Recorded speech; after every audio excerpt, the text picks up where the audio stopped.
Bonjour et bienvenue, voici notre tour d'horizon économique, géopolitique, énergétique et boursier. Nous sommes le lundi 3 mars et pour comprendre comment tourne la planète finance et qui tourne comme une dystopie orwellienne, c'est sur l'inforruptible et nulle part ailleurs. Et l'épisode du jour, je vais l'intituler Après le boom de l'intelligence artificielle, voici maintenant le boom de la guerre.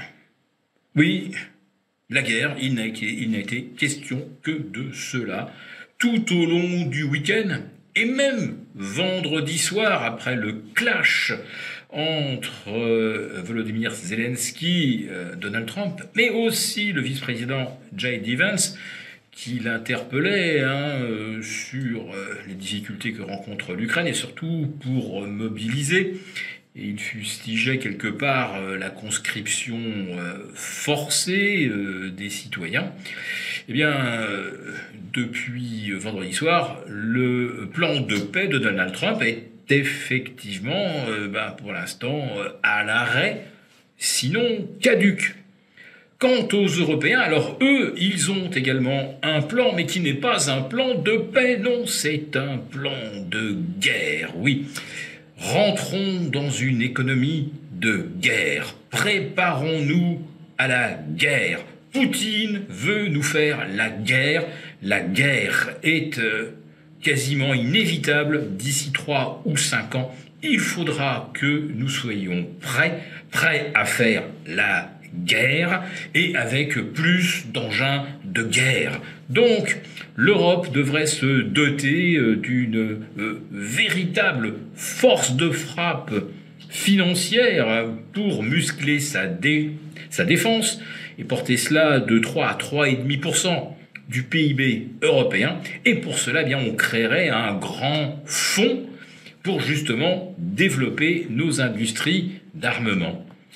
Ah, mais si je connais bien mon sujet, la plupart des armes sophistiquées, des moteurs d'avion, des moteurs de missiles, toute l'électronique embarquée, tout cela, ça fonctionne avec des terres rares ou pas. Parce que le deal proposé par Donald Trump à Zelensky portait effectivement sur la fourniture de terres rares aux États-Unis qui se sentent un peu trop dépendants de la Chine. Quant à l'Europe, alors elle est 100% dépendante. Imaginons que la Chine, ne souhaitant pas par exemple que l'Europe continue de provoquer la Russie, décide par exemple de rationner ses exportations de métaux rares, de métaux comme le tungstène, le molybdène, le néodyme, qui sont indispensables dans l'aéronautique, également dans tout ce qui est supraconducteur. Eh bien, on se demande bien quel genre d'armes pourraient fabriquer les Européens. Mais voilà, là, on va probablement mobiliser l'épargne. Alors, on n'arrivait pas vraiment à trouver un bon prétexte pour créer un fonds pan-européen où on collecte l'épargne des ménages, qui, comme vous le savez, est tellement mal investie qu'il faut la confier à ceux qui ont déjà fait 3500 milliards de déficit en France. Donc, votre argent, oui, sera beaucoup mieux géré par les Européens, par une structure ad hoc à Bruxelles.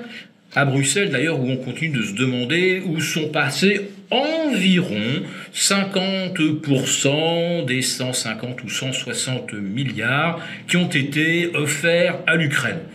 C'est une bagatelle. Si on ne sait pas ce qu'on a fait de 70 ou 80 milliards, on va quand même pas en faire toute une histoire. Ce qui compte, c'est de lever maintenant 200 milliards auprès des contribuables européens, car on sait bien sûr qu'on mérite leur confiance. Bon,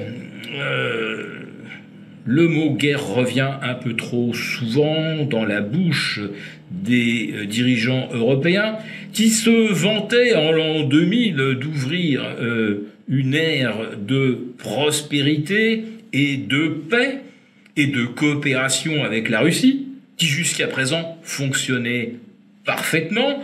Bon, ça a commencé à dérailler un petit peu avec le coup d'État du Maïdan, et puis ensuite les provocations ukrainiennes et la quasi-guerre civile entre Ukrainiens côté Kiev et Ukrainiens russophones.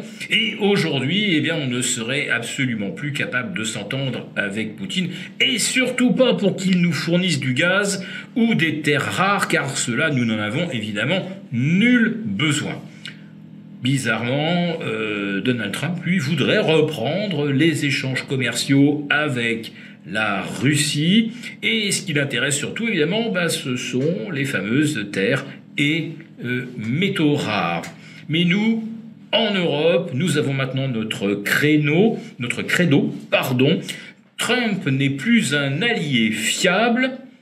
Alors quant à Poutine, c'est notre ennemi, et donc maintenant l'Europe, seule contre tous, va s'imposer comme une vraie entité diplomatique et militaire.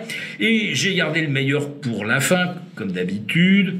Figurez-vous que Kaja Kallas, notre ministre européenne des Affaires étrangères, a dit que si l'on voulait vaincre la Chine, il fallait commencer déjà par infliger la défaite à Poutine. Et oui, la Russie n'est finalement que la première étape d'un grand plan européen qui consiste à vaincre la Chine. Préparez le popcorn.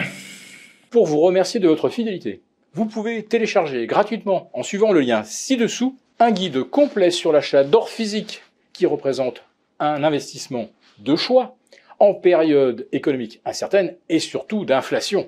Merci et à bientôt. Merci beaucoup d'avoir regardé cette vidéo. N'hésitez pas à réagir dans les commentaires ou à liker et partager cette vidéo si le contenu vous a plu. Et pour ne rater aucune de nos prochaines émissions, vous pouvez vous abonner à notre chaîne et activer les notifications. Et pour plus de contenu, n'oubliez pas que le dernier rapport rédigé par nos experts est accessible en cliquant sur le lien de description. On se retrouve tout de suite dans les commentaires et je vous dis à très bientôt pour une prochaine vidéo.